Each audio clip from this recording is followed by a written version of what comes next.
Dear student, আশা করি সবাই ভালো আছো। আমি আজকে নবম শ্রেণীর জীববিজ্ঞানের দ্বিতীয় অধ্যায় জীবকোষ ও টিস্যু নিয়ে আলোচনা করব।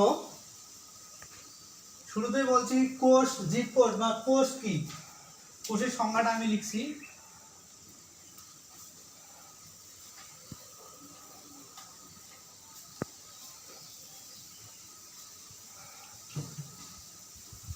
কোষ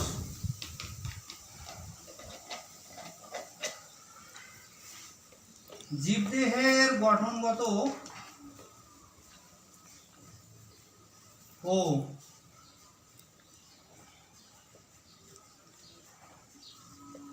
কার্যকরী এককে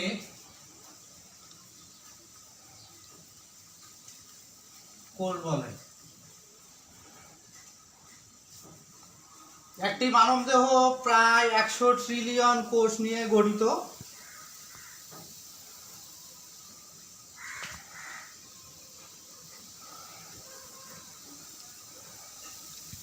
ব্রিটিশ বিজ্ঞানী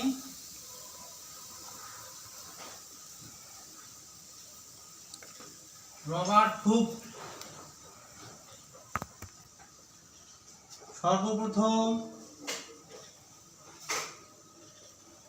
1665 সালে কোষ আবিষ্কার করেন।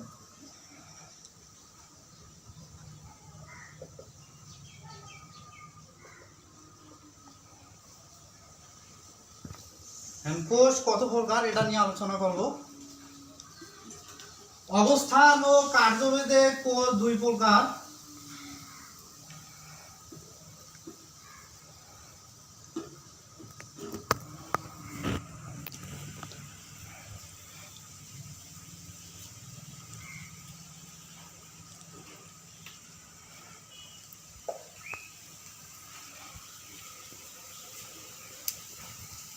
যথা এক নাম্বার হলো দেহকোষ বা সোমাটিক সেল, দুই নম্বর হলো জননকোষ বা রিপ্রোডাক্টিভ সেল। তো দেহকোষ আমাদের এই মাংসপেশিগুলো, উদ্ভিদের মূল, কাণ্ড, পাতা এগুলো দেহকোষ নিয়েই গঠিত। এবং জননকোষ হলো শুক্রাশয় থেকে যে শুক্রাণু এবং ডিম্বাশয় থেকে যে ডিম্বাণু সৃষ্টি হয় সেটা হলো জননকোষ।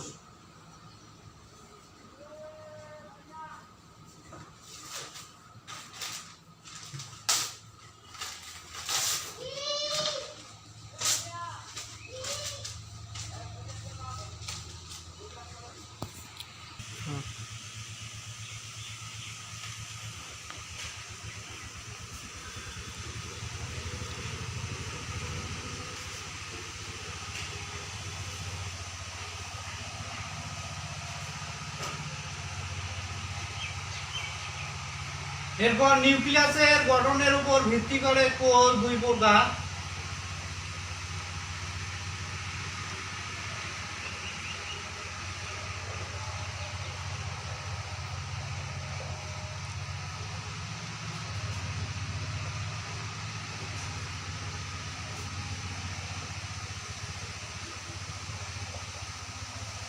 তথা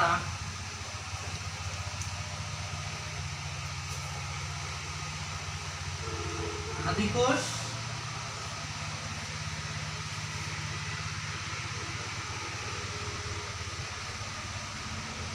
প্রকৃত কোষ।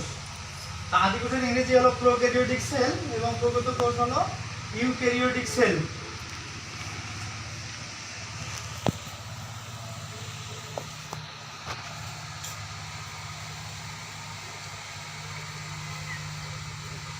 ল্যাটিন প্রো ইকুয়াল আদিক,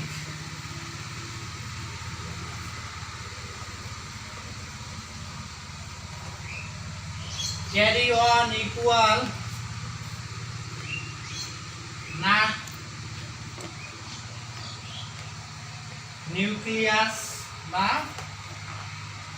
এর অর্থ হলো নিউক্লিয়াস গঠনের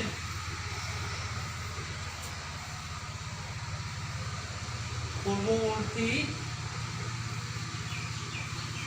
অবস্থা, অর্থাৎ আদি কোষের নিউক্লিয়াস সুগঠিত নয়। এরপর হলো প্রকৃত কোষ বা eukaryotic sell.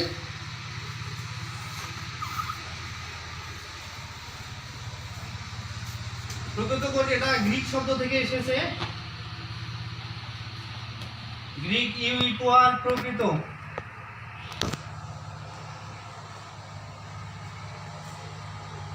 Carry-on equal nucleus,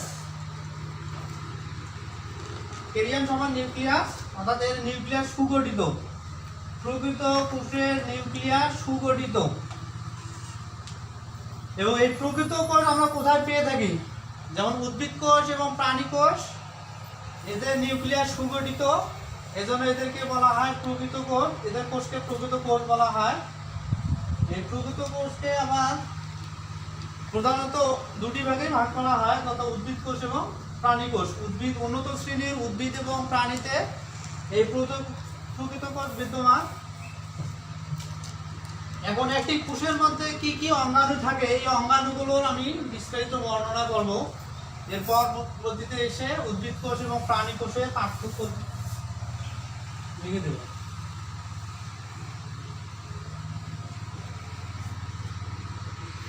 একটা কোষের মধ্যে কি কি বিদ্যমান থাকে? যে একটা কোষ খালি চোখে দেখা যায় না, এই কোষের মধ্যে এতগুলো অঙ্গাণু কোথায় থাকে?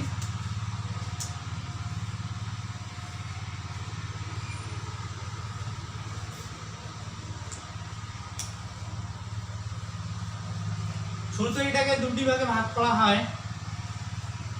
এটা হলো প্রোটোপ্লাজম,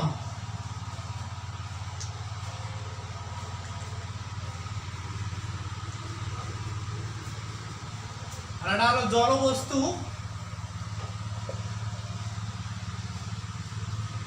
এই জড়বস্তুটাই কোষ প্রাচীর নামে পরিচিত।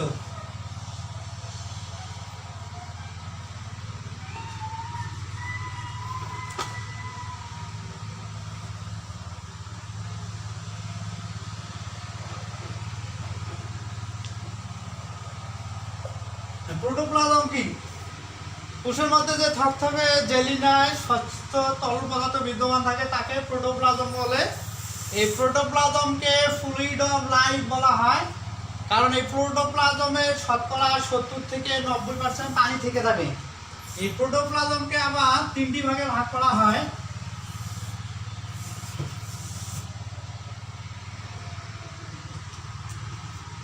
এর নাম কোষ ঝিল্লি। এই কোষ ঝিল্লিকে বলা হয় প্লাজমা মেমব্রেন।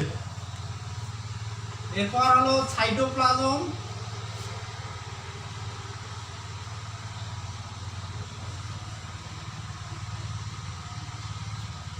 নাম্বার 3 হলো নিউক্লিয়াস।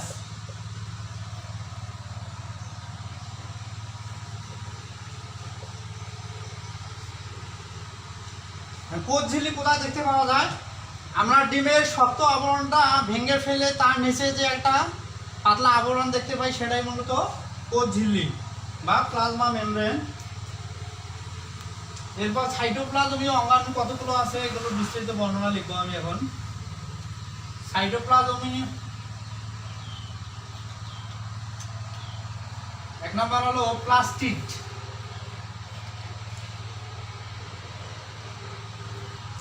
প্লাস্টিড, এই প্লাস্টিডের মূল, প্লাস্টিডকে তিন ভাগে ভাগ করা হয়: ক্লোরোপ্লাস্ট, লিফোপ্লাস্ট, ক্রোমোপ্লাস্ট। তো ক্লোরোপ্লাস্টকে প্রধানত প্রাধান্য দেওয়া হয়।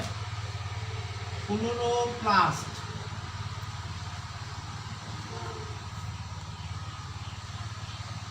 দুই নম্বর হলো মাইটোকন্ড্রিয়া,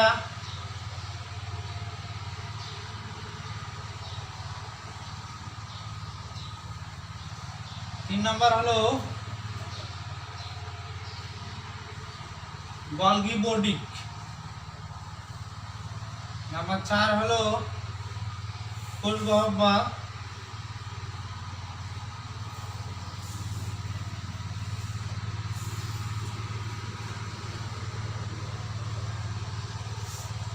পাঁচ নাম্বার হলো ribosome,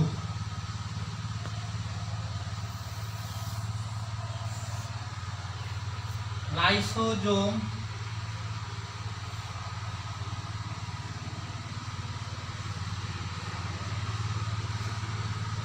centrosome,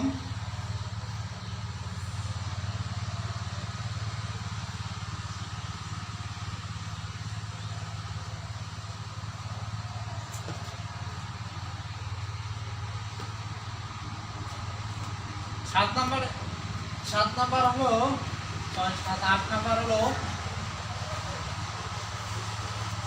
endoplasmic reticulum. Endoplasmic reticulum. 9 number হলো পার অক্সিজম, 10 নাম্বার হলো গ্লাই অক্সিজম। এগুলো হলো এই সবগুলো অঙ্গাণুকে বলা হয় সাইটোপ্লাজমীয় অঙ্গাণু। এগুলো সাইটোপ্লাজমের মধ্যে ভাসমান অবস্থায় বিরাজ করে।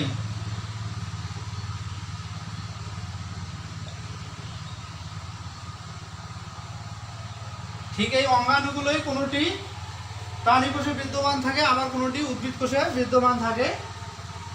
এরপর হলো নিউক্লিয়াস। তো আমি এখন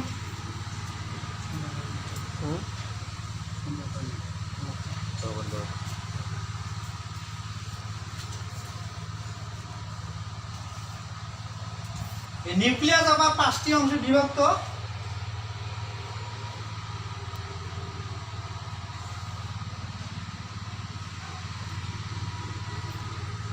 শুরুতেই থাকে নিউক্লিয়ার মেমব্রেন,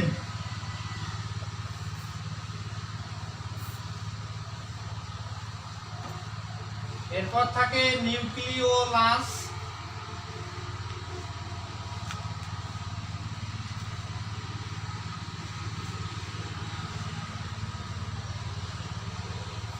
নিউক্লিয়ার রন্ধ্র, হলো নিউক্লিওপ্লাজম।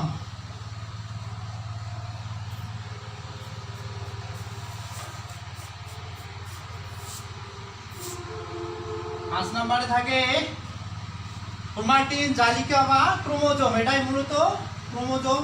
ছাপরানি নামক রঞ্জক পদার্থ দিলে ক্রোমাটিন জালিকা ক্রোমোজোম নাম ধারণ করে।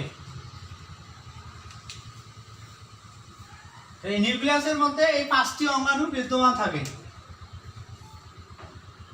নিউক্লিয়াস, বিজ্ঞানী রবার্ট ব্রাউন 1831 সালে নিউক্লিয়াস আবিষ্কার করেন। এই নিউক্লিয়াসকে কোষের প্রাণ কেন্দ্র বলা হয় বা কোষের মস্তিষ্ক বলা হয়।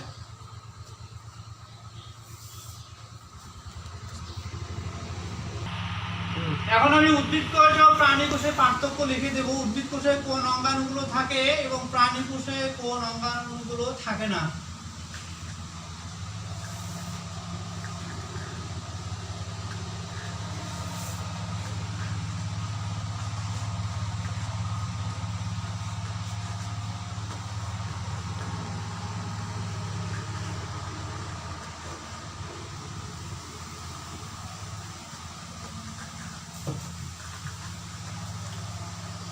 এক নম্বর বৈশিষ্ট্য হলো উদ্ভিদ কোষে কোষপ্রাচীর থাকে, প্রাণী কোষে কোষপ্রাচীর থাকে না।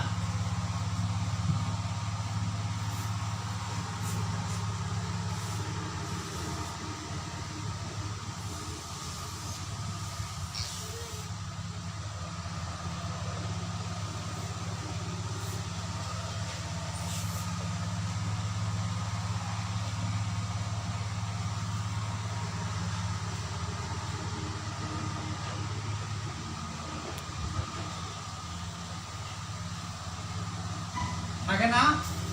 2 নম্বর হলো উদ্ভিদ কোষে ক্লোরোপ্লাস্ট থাকে।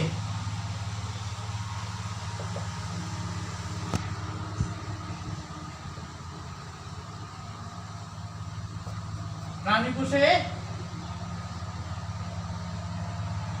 থাকে না ক্লোরোপ্লাস্ট। 3 নম্বর হলো উদ্ভিদ কোষে কোষ গহ্বর আকারে বড়। উদ্ভিদ কোষের কোষ গহ্বর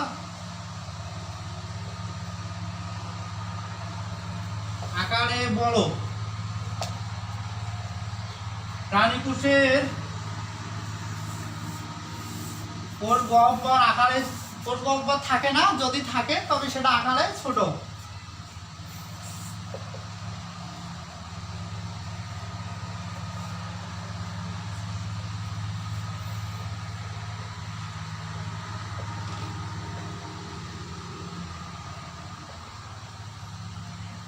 আকারে ছোট হয়ে থাকে। এরপর 4 নম্বর হলো উদ্ভিদ কোষের সেন্ট্রিওল থাকে না।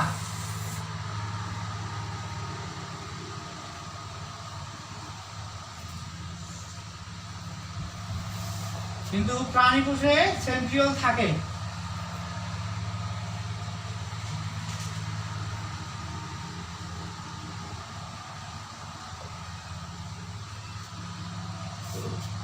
পাঁচ নম্বর হলো উদ্ভিদ কোষে সঞ্চিত খাদ্য স্টার্চ বা শ্বেতসার, অর্থাৎ উদ্ভিদ যে শর্করা জাতীয় খাদ্য সালোক সংশ্লেষণ প্রক্রিয়ায় সূর্যের আলোর উপস্থিতিতে প্রডিউস করে, সেটা উদ্ভিদের দেহে স্টার্চ হিসাবে সঞ্চিত থাকে।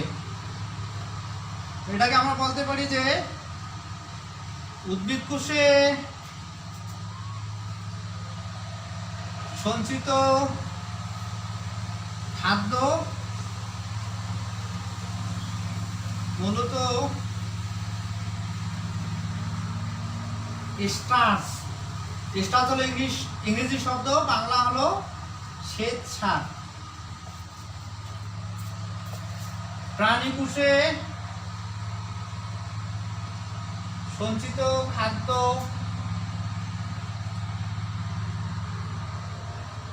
মূলত গ্লাইকোজেন, অর্থাৎ আমরা যে শর্করা জাতীয় খাদ্যগুলো খাই এগুলো আমাদের যকৃতে গ্লাইকোজেন হিসাবে সঞ্চিত থাকে। এই হলো উদ্ভিদ কোষ এবং প্রাণী কোষের পার্থক্য। তো তোমরা যারা ক্লাস 9-এ আছো তোমাদের কাছে এটা খুব কঠিন মনে হতে পারে। তো শুরুতে তোমাদেরকে উদ্ভিদ কোষ ও প্রাণী কোষের পার্থক্য আইডেন্টিফাই করতে হবে, তাহলে তোমরা বুঝতে পারবা। এবং কোষের মধ্যে যে অঙ্গাণুগুলো বিদ্যমান থাকে ম্যাক্সিমামই হলো সাইটোপ্লাজমীয় অঙ্গাণু। তো এই অধ্যায়টি নবম শ্রেণীতে আছে। ঠিক আমি যে অংশটুকু আজকে জীববিজ্ঞানে আলোচনা করলাম, তোমরা যারা ইন্টারমিডিয়েটের শিক্ষার্থী আছো ঠিক তাদেরও প্রথম অধ্যায় জীববিজ্ঞান প্রথম পত্রের প্রথম অধ্যায় কোষ ও কোষের গঠন যে আছে সেখানে এগুলোই আলোচনা করা আছে। তো আমি ইন্টারমিডিয়েটের আলোকে নবম শ্রেণীর এই অধ্যায়টুকু আলোচনা করলাম। এটুকু সুন্দর করে শিখে আসবে তোমরা। ঠিক আছে, ভালো থাকবে, সুস্থ থাকবে সবাই। সবাই সামাজিক দূরত্ব বজায় রেখে চলবে। ওকে, অল দ্য বেস্ট। ছবি ভালো চলে